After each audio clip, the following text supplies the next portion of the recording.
Ini saya hari ini Ya. baru banget nih nonton konten-kontennya Mas Fitra yang tentang electric vehicle. Yang terakhir tadi saya nonton siang-siang abis Jumatan tentang SPKLU sama PLN. Nah ini SPKLU-nya PLN. iya, itu baru 2 hari yang lalu deh kalau nggak salah diposting ya Mas ya Ya betul. di YouTube ya. Tapi saya pengen tahu deh Mas, Betul baru saya posting. kabarnya Kona sekarang gimana Mas? Masih enak dikendarain atau gimana? Kabarnya Kona ya masih baru. Kabarnya Kona ini kebetulan saya pakai nih. Oh lagi dipakai Ini sekarang tadi ya? saya di mobil Uh-huh. ngaktifin pakai AC jadi dingin, terus saya pakai jadi suara juga langsung kedengeran dari audionya mobil. Ini Konanya kebetulan lagi saya pakai juga. Oke. Udah berapa bulan sih Mas kurang lebih kalau pakai Kona? 2 bulanan lebih ya kalau nggak salah ya? Dari bulan November, Desember, Januari, Februari, hampir 3 bulan lah. Nah Mas, experience apa sih yang dirasain sama Mas Fitra? Mas Fitra ini kan salah seorang reviewer otomotif yang akhirnya memutuskan untuk membeli kendaraan listrik ya. Selain mungkin karena review, tapi kalau saya lihat dari konten-kontennya ini karena memang tertarik dan jatuh cinta dengan kendaraan elektrik. Apa sih experience yang berbeda Mas? Benar, jadi saya tahun 2013 waktu mobil listrik itu belum dijual, kebetulan ada yang masukin ke sini buat riset dari Mercedes-Benz. Saya coba, kok enak ya mobil elektrik ya, nggak ada suara, nggak ada getaran. Tapi saya belum tahu banyak tentang mobil listrik, tapi saya udah suka. Nah, habis itu mobil listrik tuh di tahun 2017-2018 mulai ada yang berani masukin. Ada Tesla, ada BMW. Harganya waktu itu masih mahal, masih di atas 1 miliar semua gitu ya. Sampai tahun lalu tiba-tiba Hyundai memasukkan mobil elektrik yang cukup canggih dengan teknologi terkini dan harganya itu jauh lebih reasonable dibandingkan mobil listrik lainnya. Nah, terus saya pikir, oke, kenapa alasan saya beli mobil listrik? Satu, saya suka dengan experience berkendaranya.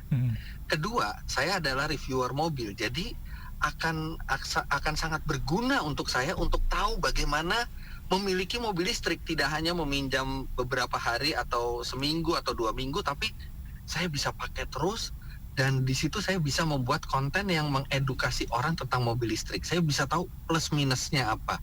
Saya bisa tahu biaya untuk listriknya berapa. Dan banyak sekali hal-hal tentang mobil listrik itu saya bisa ketahui lebih awal. Karena saya percaya bahwa mobil listrik ini adalah masa depan. Jadi selain saya suka menggunakannya, ini juga banyak berguna untuk karir saya sebagai reviewer mobil. Nah, selama kurang lebih menggunakan mobil EV ya, electric vehicle, 2 bulanan lebih gitu ya Mas, dan sebelumnya kan juga udah pernah ngetes nih banyak mobil listrik. Jadi rasanya nggak pengen balik ya, betul ya, nggak pengen balik lagi ke kendaraan konvensional. Sampai hari ini pun akhirnya menggunakan si Kona itu. Jadi bahwa mobil listrik mungkin belum tahu bagaimana rasanya. Tapi kalau udah pernah sekali kita nyobain mobil listrik, itu satu, tanpa suara. Kedua, tanpa getaran. Ketiga, sangat instan akselerasinya. Kemudian sangat praktis, karena kalau mobil biasa, kalau bensinnya habis kita mesti ke SPBU.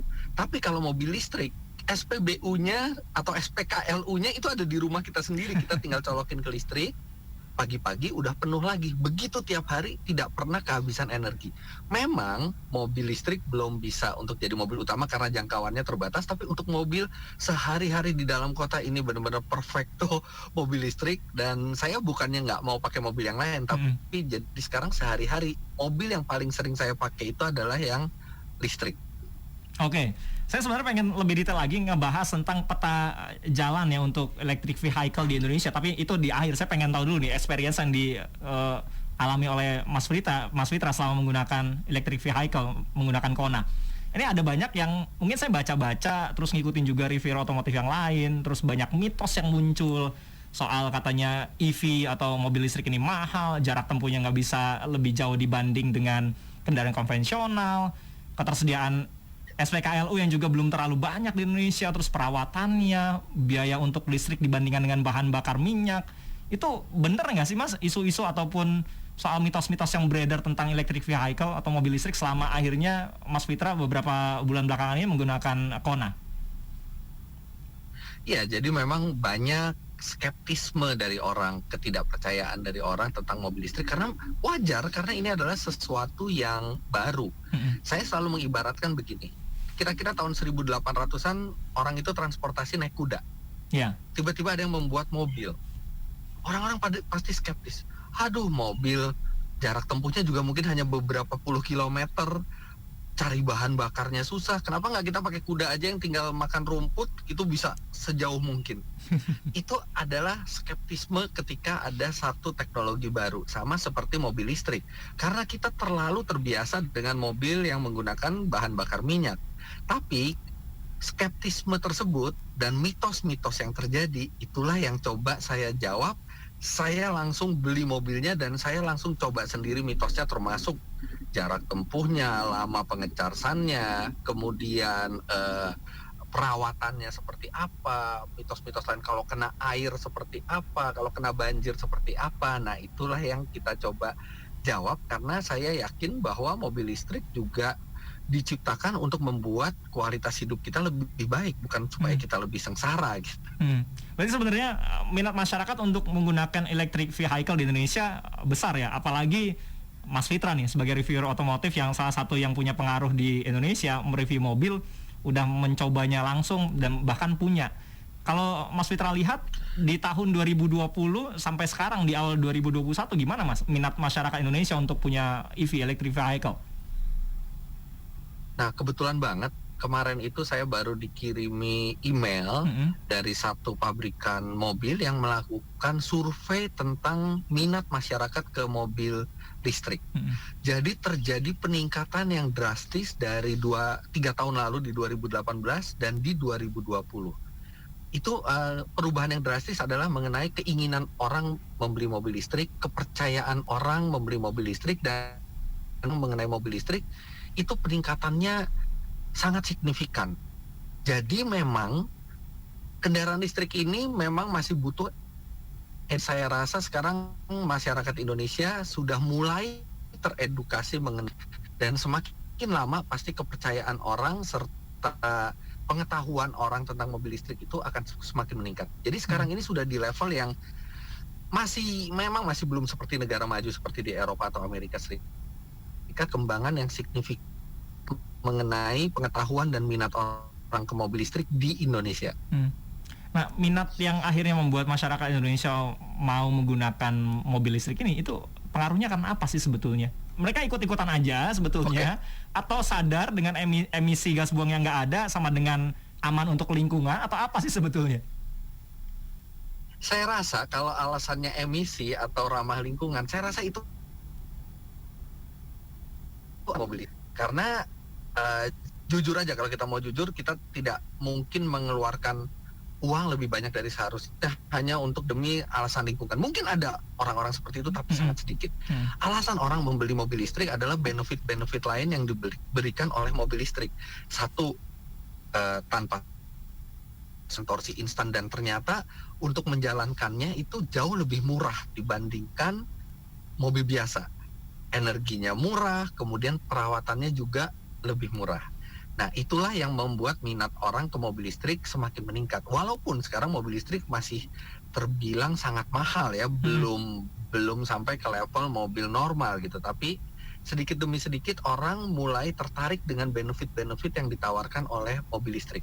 Tapi bukan karena ingin ramah lingkungan ya. Saya rasa itu alasan kesekian orang memiliki mobil listrik. Nah, kemarin itu saya dapat kabar bahwa Hyundai Kona seperti yang saya pakai ini di 2020 kan habis terjual.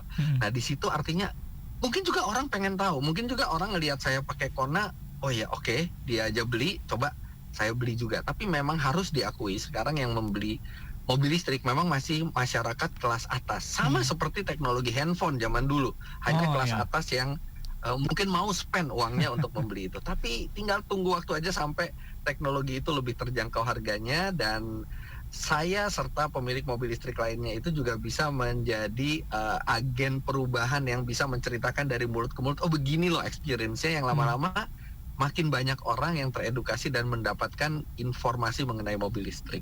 Nah, Mas, kalau ngomongin harga ya, harga mobil listrik yang kira-kira reasonable nih kalau buat dimilikin sama masyarakat di Indonesia ya dengan kondisi ekonomi yang ada, itu harganya berapa sih? Atau memang sebetulnya untuk sebuah kendaraan atau apapun itu ya tergantung sama diri kita, nggak bisa dinilai dengan rupiah gitu, Mas? Ya, kalau menurut saya memang itu relatif sekali. Tapi kalau menurut saya yang reasonable, misalnya harga mobil listrik itu hanya mungkin 20-30% di atas mobil yang sama yang dengan mesin konvensional. Jadi let's say mobil konvensional itu reasonable itu adalah ketika versi listriknya itu harganya 390 sampai 400 juta. Menurut saya itu reasonable. Tapi untuk mendapatkan level seperti itu dibutuhkan insentif dari pemerintah, sama seperti yang dilakukan pemerintah negara maju yang membuat mobil elektrik harganya tidak jauh berbeda dengan mobil yang bermesin konvensional. Ya. Soal insentif tadi berarti sekarang belum ada ya, belum ada ke arah sana ya dari pemerintah. Berarti kan yang political will. Sudah ya. Sudah ada ke arah sana, tapi memang belum maksimal. Misalnya, ketika kita membeli mobil listrik di Jakarta, BBM-nya 0%. Yeah. Jadi ini sama aja seperti beli mobil off the road. Jadi BBM-nya 0%, kemudian pajak per tahunnya hanya 30% dibandingkan kalau normalnya. Jadi Kona ini misalnya harganya 674 juta rupiah. Mestinya normalnya pajaknya itu sekitar 10 juta rupiah per tahun. Tapi yang tertera di STNK saya itu hanya 2,9 juta rupiah. Wow. Nah, ini kalau mau, mumpung lagi live, saya bisa kasih lihat ya. Nah, ini adalah pajaknya. 2,9 juta rupiah. Kemudian insentif berikutnya adalah di Jakarta kita bebas ganjil genap. Nah, insentif kalau mau maksimal bisa banyak lagi. Satu, misalnya insentif potongan pajak untuk mobil listrik.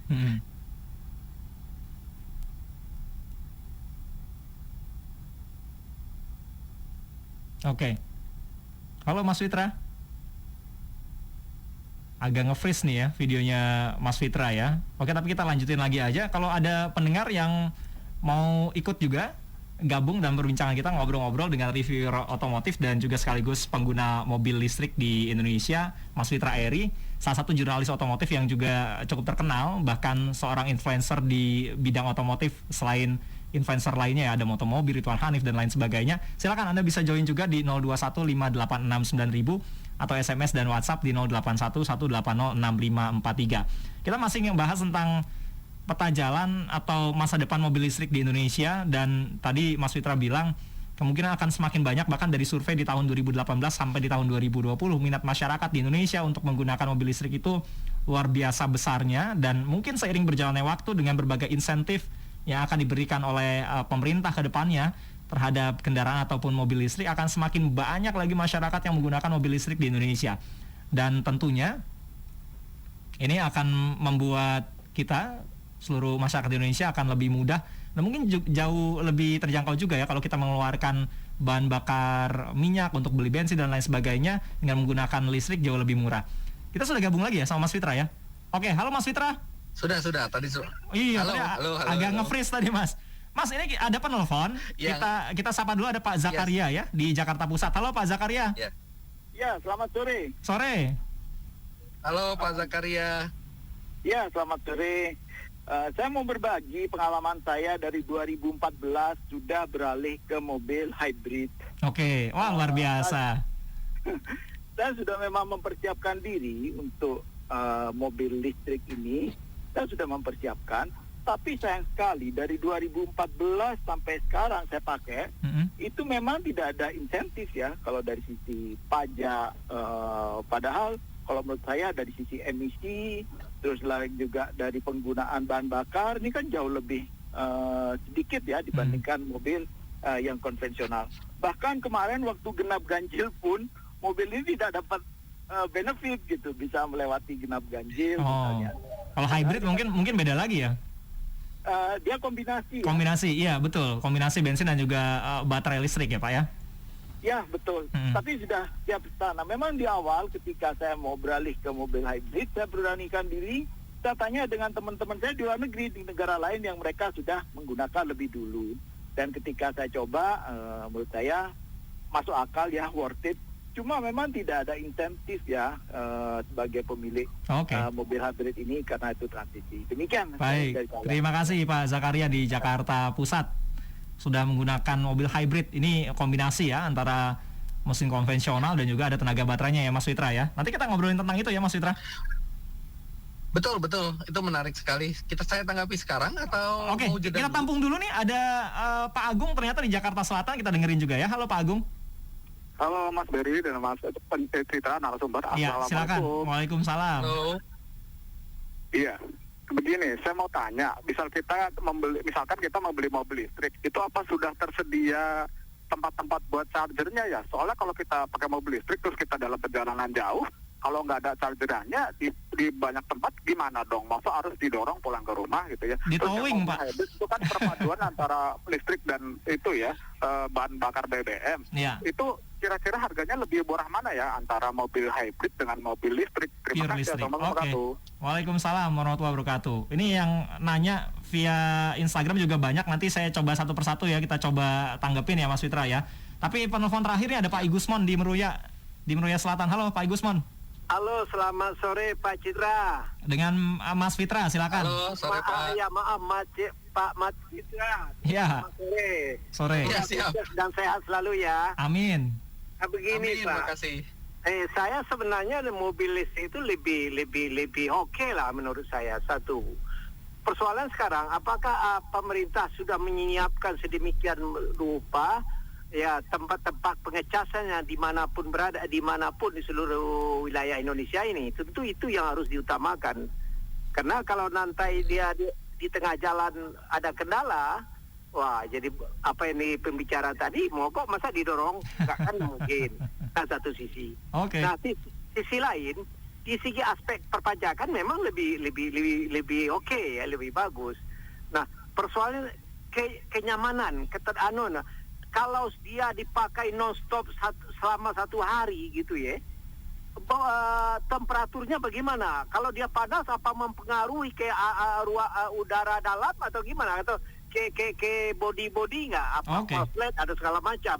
Banyak faktor-faktor yang sensitif yang perlu kita tahu dan dipahami agar kita selaku masyarakat calon pemakai mobil listrik agar ekstra hati-hati dan segala macam. Itu aja sementara. Terima kasih Pak ya. Terima kasih Pak Igusmon di Meruya Selatan. Waalaikumsalam. Ini luar biasa, ternyata banyak yang pengen tahu nih sebenarnya Mas Fitra. Tapi mereka mungkin mau pakai, tapi masih banyak tuh pertanyaan-pertanyaan yang bikin mereka ragu untuk beralih ke kendaraan listrik. Silakan Mas. Betul, tapi pertanyaan-pertanyaan itu juga mencerminkan walaupun banyak keingintahuan, tapi banyak juga memang yang dari kita yang sudah teredukasi mengenai mobil listrik. Makanya pertanyaannya juga bukan pertanyaan yang sangat basic, tapi bagus sekali 3 pertanyaan. Saya akan jawab pertanyaan yang pertama mengenai mobil hybrid. Yes, mobil hybrid, apalagi dari 2014. Hebat sekali Pak, udah pakai hybrid dari 2014. 2014 saya masih mimpi punya mobil hybrid pada saat itu. Benar sekali bahwa mobil hybrid tidak mendapatkan insentif apapun dari pemerintah. Bahkan di beberapa kasus saya dengar pajaknya justru lebih tinggi karena dianggap memiliki 2 mesin, tanpa memikirkan bahwa mobil itu sangat ramah lingkungan. Nah, Presiden kemudian mengeluarkan peraturan untuk mobil-mobil ramah lingkungan itu kira-kira di 2019. Tadinya diharapkan mobil hybrid itu juga mendapatkan insentif yang memadai. Memang mendapatkan, makanya sekarang kita sudah bisa lihat mobil hybrid itu harganya jauh lebih terjangkau dibandingkan zaman dulu. Ada satu mobil.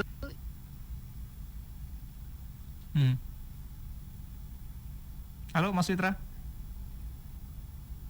Oke.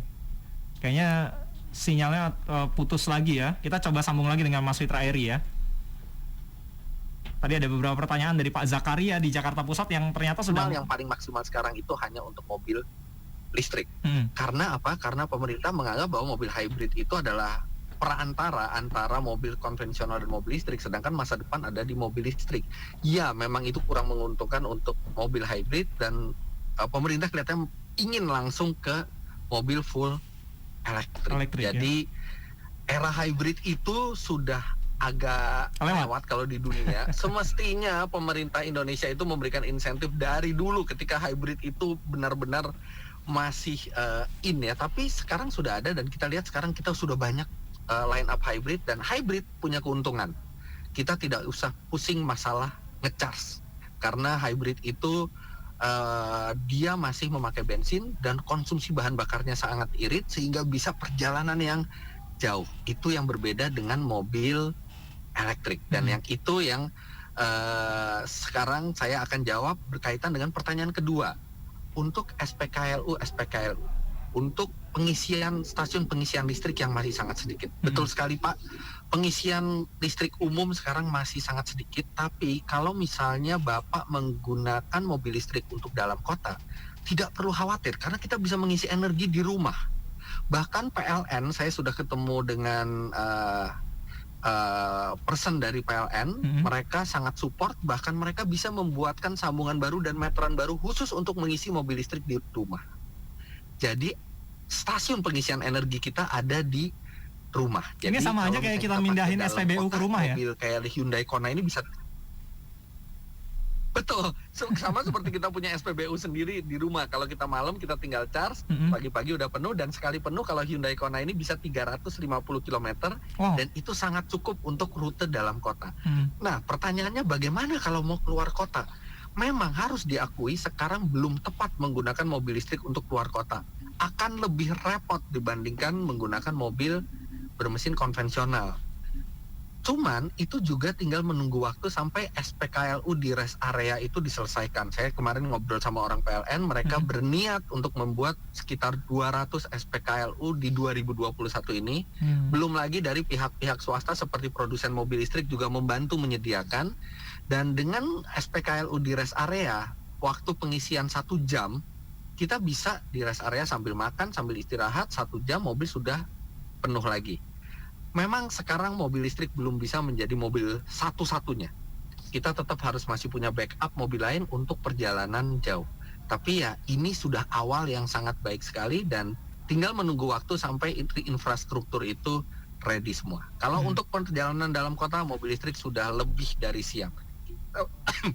Kita bisa mengisi energi di rumah, tinggal keluar kotanya kita tunggu action dari pabrikan mobilnya dan PLN, dan saya sudah ngobrol, kelihatannya akan bertambah sangat drastis mulai 2021 ini. Oke, mudah-mudahan nanti. Pertanyaan ketiga, mudah-mudahan nanti mobil listrik bisa dipakai buat mudik ya, Mas. Betul. Nah, pertanyaan ketiga saya agak lupa tadi apa, mengenai apa? Ya, ini Pak Igusmon, mobil listrik lebih oke lah. Pemerintah harusnya menyiapkan juga. Tapi soal ketahanan baterai bisa berapa lama sih sebetulnya? Ya, ketahanan baterai itu sama-sama pertanyaan kita semua. Yang jelas pabrikan mobil sudah memberikan jaminan dengan menjamin selama 8 tahun baterai itu tidak ada masalah. Sama seperti mobil biasa, kalau misalnya digaransi 3 tahun bukan berarti setelah 3 tahun langsung rusak. Tapi ini selama 8 tahun digaransi. Apa yang terjadi setelah 8 tahun? Semua belum ada yang tahu. Tapi kalau saya lihat dari case mobil hybrid serta case beberapa mobil listrik yang sudah mencapai usia 10 tahun, baterainya ini beda sekali dengan baterai yang digunakan di handphone misalnya. Baterai ini sangat pintar, diisi juga dengan manajemen komputer yang pintar untuk menjaga usia baterai. Bahkan di beberapa mobil termasuk Hyundai Kona yang saya gunakan, pengisian baterainya itu atau operasi dari baterainya itu juga dibantu oleh sistem pendinginan baterai untuk membuat baterai itu awet. Bahkan ketika kita mengisi 100% ternyata masih ada buffer di atas. Ketika kita 0% masih ada buffer di bawah, sehingga baterai itu tidak pernah 100% penuh atau 0% kosong. Nah, itu dilakukan untuk memperbaiki usia baterai. Apa yang terjadi kalau baterai itu rusak ya? Sama seperti mobil biasa juga, mesin lama-lama akan rusak karena dipakai. Kita kalau mengganti baterai berapa harganya? Sekarang masih mahal mungkin. Tapi saya yakin kalau pabrikan dunia bersaing untuk membuat mobil listrik, mungkin dari dalam 8 sampai 10 tahun ke depan baterai menjadi jauh lebih terjangkau harganya.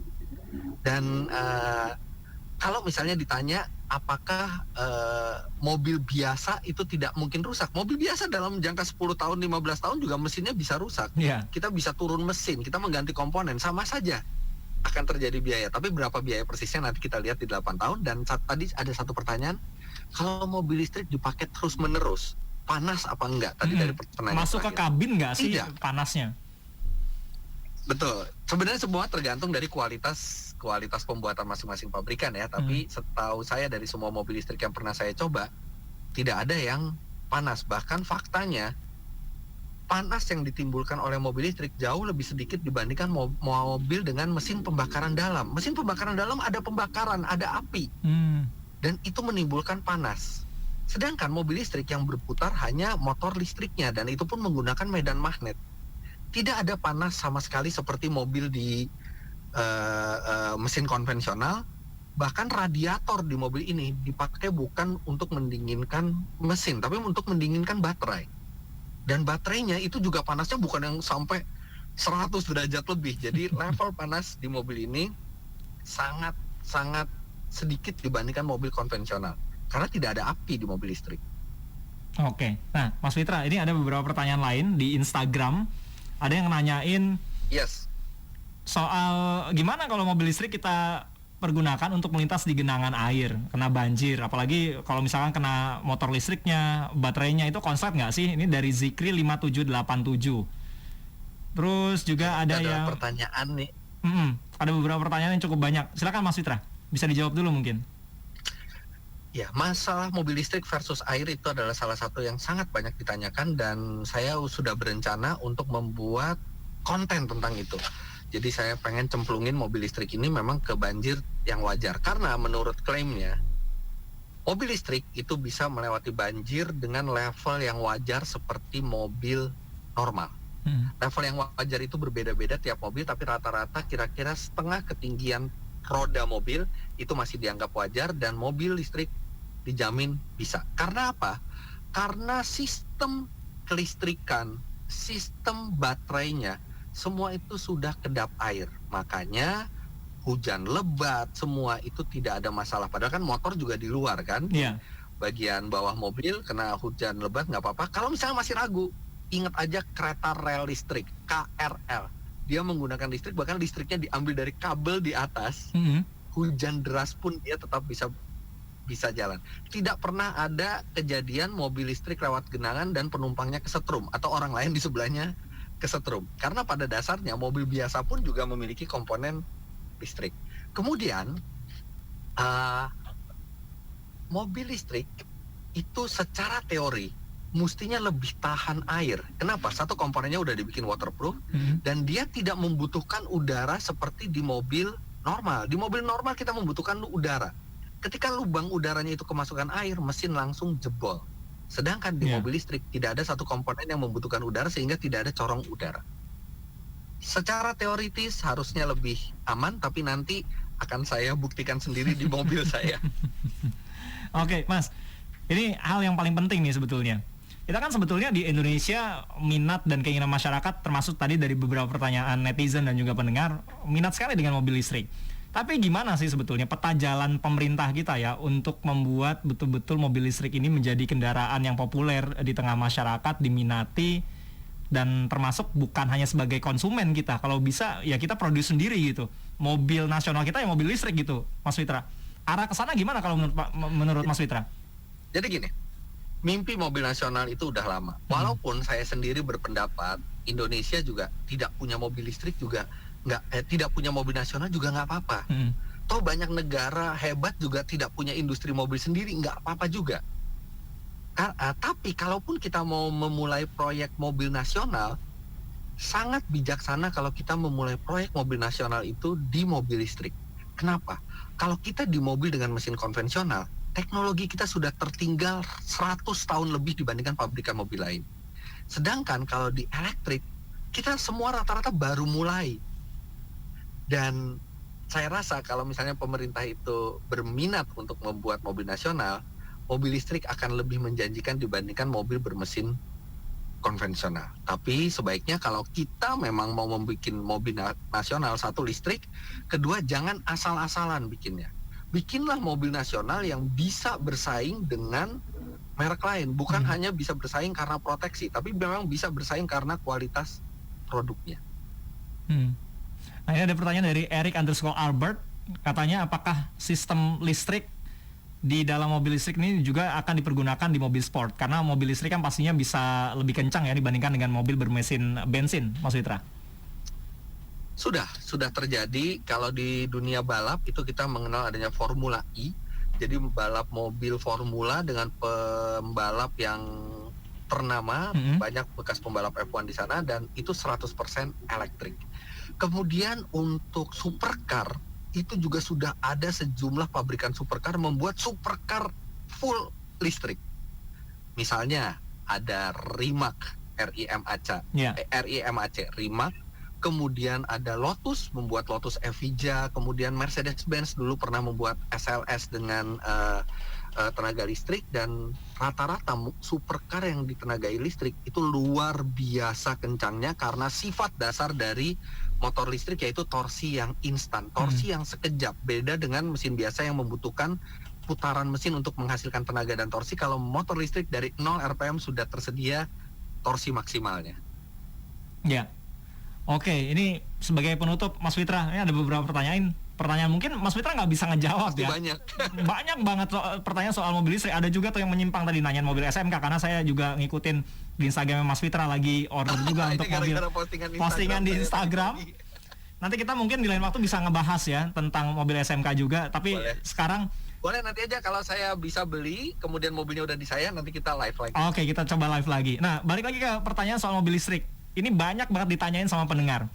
Kapan sih mobil listrik bisa murah? Ya.